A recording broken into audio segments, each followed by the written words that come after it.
자, 반갑습니다. 예, 반갑습니다. 예. 예, 이 선생님. 저는 이제 뉴욕 시티 방송하고 네네. 이제 전국 기자회 네네. 동시에 이렇게 취재가 나오니까 예, 예. 아마 오늘 취재하시면 홍보 효과 출작했는가. 네, 반갑습니다. 고맙습니다. 예.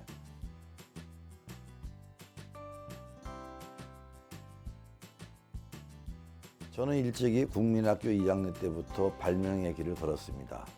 그리고 총 발명 특허를 140개 정도, 300종로까지 해서 그래서 이제 필요성의 철학이라는 걸 깨우쳐서 사회 각 분야에 많은 발명을 했습니다.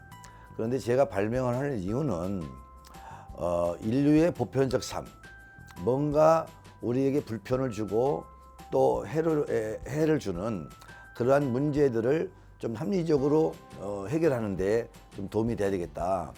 그래서 이제 많은 발명을 하면서 최근에 이 보이스피싱 때문에 많은 국민들의 가슴이 상처를 입고 정말 눈물바다를 이루고 사회 전체가 긴장되는 그런 행복에 전혀 반대되는 현상들이 이루어지기 때문에 이것을 발명가로서 뭔가 좀 기여할 필요가 있겠다. 보람도 있을 것 같고 그래서 연구를 시작했습니다.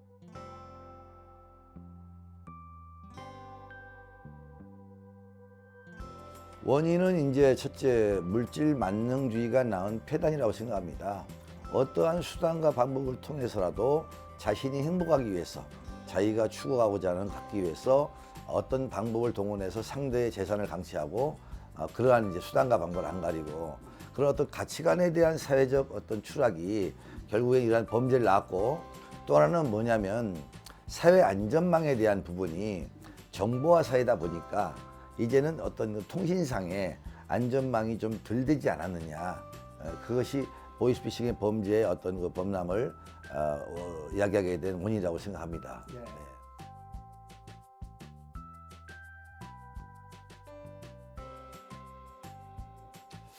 어떻게 보면 이제 상황 인식에 대한 이제 자기들의 삶이 굉장히 지금 공고하잖아요.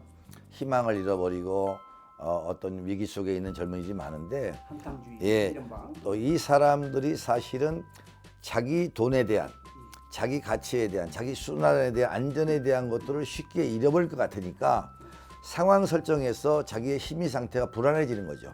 그러다 보니까 보이스피싱 범죄하는 자들이 어떤 수법을 그냥 있는 그대로 받아들이고 경황이 없습니다. 그러니까 혼비백산한 상태에서 대처를 못하니까 여유를 잃어버리는 거죠. 그러다 보니까 그들의 수법에 순간적으로 당하지 않느냐. 상대적으로 노인들은 모든 삶에 있어서 좀 여유를 갖죠. 이것이 경험에 의해서 이게 잘못된 거 아닌가라고 한 번쯤 생각을 하게 되고 뭐 이런 어떤 그 심리적 차이 뭐 그런 것들이 범죄를 더 많이 일으키고 또 피해를 당하고 이런 차이가 있지 않나 생각합니다.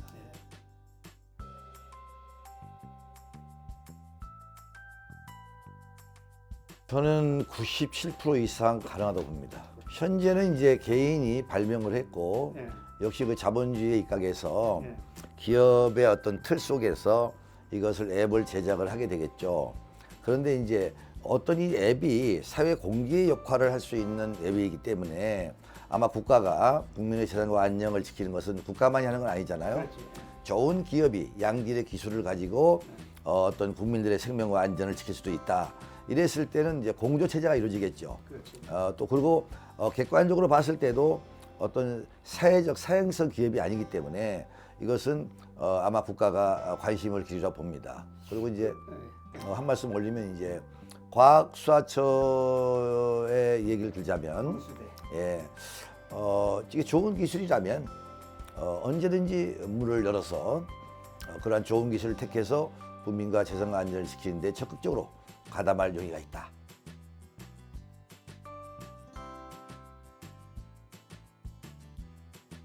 저희가 사실 이제 피해자 단체가 있습니다. 네. 근데 모임 성격으로 있는데요. 블로그라든지 카페에 보면 보이스 피해자 대책 모임이라고 있습니다. 거기에 약 한 회원들이 뭐 합쳐가지고 한 6만 정도가 활동하고 있더라고요. 그래요? 근데 제가 이번에 보이스피싱 피해 대책 준비위원회를 국민위원회를 제가 가칭 좀 만들어서 운영해 보려고 하고 있고요. 보이스피싱 피해자들의 그 상처가 사실은 이제 은행에서 제도권에서 그걸 보상해 주면 이 상처가 어느 정도 치유될 텐데 사실 전체적으로 보면 얼마 안 되는 돈이거든요. 많이 따져봤을 때는 그 보상을 봤을 때 4조 원이라 하면 그깟 놈하고 갚을 수 있거든요. 그렇지. 요번에 뭐 우리가 그 저 영세 기업자들 코로나19 때문에 피해 대책이 한다 해서 뭐 거의 100조 이상을 뿌렸지 않습니까? 사실 정부가 또는 그 단체가 은행권이 자기들 이자 소득을 좀만 줄여서라도 국민 화합과 국민 상처 치유의 시대를 연다. 이런 마음으로 아주 그 중대한 결심을 해서 그 사람들의 상처를 얼어준다면 그 피해자가 지금 굉장히 많거든요. 근데 이러한 어떤 그 순환적인 사회의 공기의 순환적인 어떤 역할을 하는 시대가 좀 왔으면 좋겠다.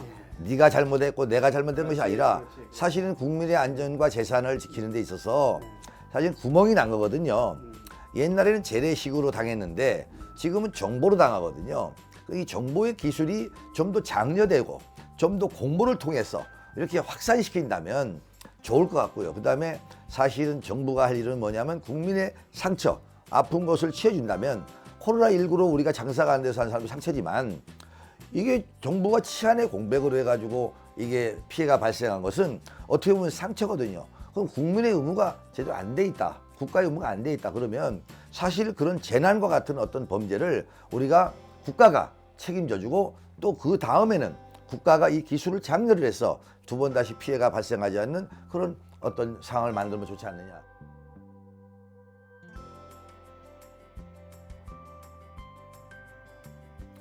여러 가지 이제 아이템이 여기에 포진해 있습니다. 대란에. 예, 이제 어떤 거냐면 이제 정말로 이 이제 범죄자를 원천적으로 차단할 수 있는 사회적 안전망이 있는 기술이 있습니다. 근데 이 기술을 가지고 우리가 실행을 하면 정말로 범죄 없는 사회, 예를 들어서 야, 네 딸을 갖다가 내가 잘릴 거야, 돈 보내. 예를 들어서 아이를 납치해. 이럴 때 우리가 그 사람들의 신원을 알 수가 없습니다. 없지. 네. 그러니까 미중에 빠지죠. 인터폴을 통해서 조사 추적하다가 나중에 알아도 시간이 깁니다. 네. 대처의 시간이 길기 때문에 저희가 지금 생각하고 있는 게 뭐냐면요. 음성 주민등록증입니다. 이 음성 주민등록증은 뭐냐면요. 범죄자가 우리가 예를 들어서 주민등록증을 할 적에 지문을 하잖아요. 그러면 이제 자기 신분 올리고 지문 찍으셔야 한단 말입니다. 지문을 하기에는 지문자를 만나지를 못하기 때문에 이 신분 확인이 안 됩니다.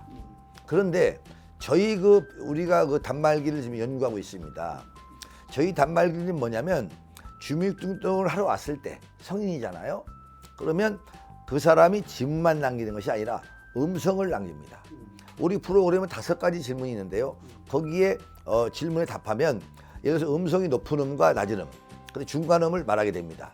그러면 이제 음성을 저장을 하면 만약에 음성을 저장한 자가 보이스피싱에 무리가 되고 범죄 무리가 된다든지 해외에 나가서 자기가 뭐 돈을 잃어가지고 남을 사기를 친다든지 전화를 공갈전을 한다든지 뭐 이렇게 했을 때 그 사람의 음성이 확인이 되면 바로 주민등록증이 떠버립니다.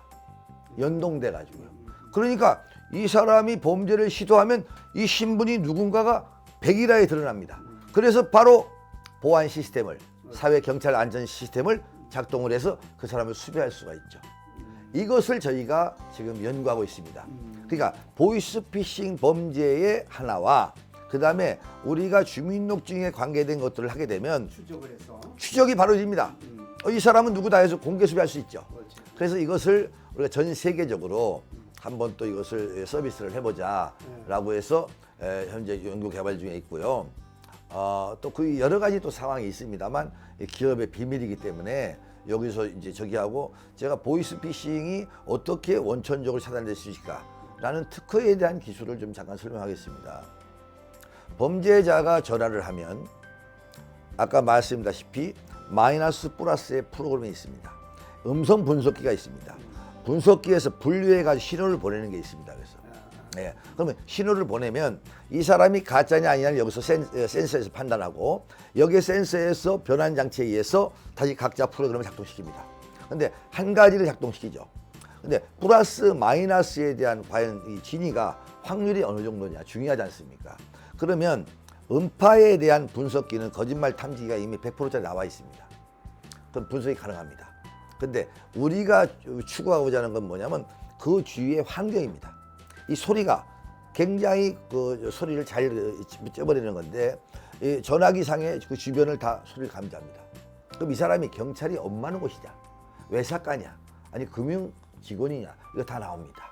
그래서 목소리뿐만 아니라 거기서 올 수 있는 소위 리스크, 이거를 보완해 가지고 확장을 시킨 겁니다. 그러면 만에 통하다가 그것이 이 사람이 마이너스 프로그램에서 불이 들어오면 교란 신호를 보냅니다. 뚜뚜뚜 뚜뚜뚜. 이게 통화를 할 수가 없습니다. 그러니까 범죄자가 범죄를 하고자 하는 피해자와 통화를 하는데 그 시도가 불발로 끝납니다.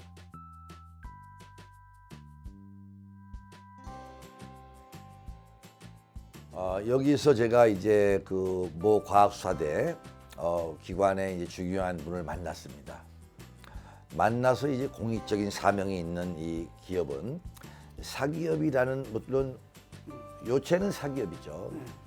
그러나 이제 이 사기업에 대한 기여도가 공익적인 목적에 전적으로 부합한다 하면 우리가 정부 지원도 받을 수 있어야 되고 또 정부가 홍보도 해줄 수 있어야 되지 않습니까?